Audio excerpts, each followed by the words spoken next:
महाभारत का तीसरा अध्याय वन पर्व। महाभारत का तीसरा अध्याय वन पर्व है, जिसमें पांडवों के 12 वर्षों के वनवास और 1 वर्ष के अज्ञातवास की कहानी का वर्णन है। इस अध्याय में कई महत्वपूर्ण घटनाएं और कहानियां हैं, जो इसे बेहद रोचक और प्रेरणादायक बनाती हैं। पांडवों का वनवास, मुख्य घटनाएं और घटनाक्रम। एक, जुए में हार और वनवास की शुरुआत। युधिष्ठिर, दुर्योधन और शकुनी के छलपूर्ण जुए में अपनी संपत्ति, राज्य और द्रौपदी तक हार गए।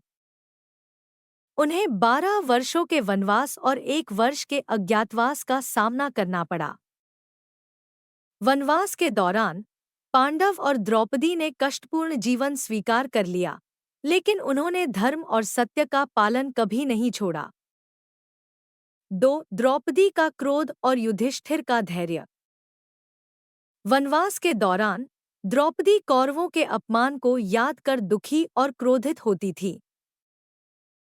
वह युधिष्ठिर से सवाल करती थी कि उन्होंने क्यों अपने धन और सम्मान को खो दिया। युधिष्ठिर ने समझाया कि धर्म और सत्य के पालन से ही जीवन में स्थायी विजय प्राप्त होती है। अर्जुन की तपस्या और दिव्य अस्त्रों की प्राप्ति।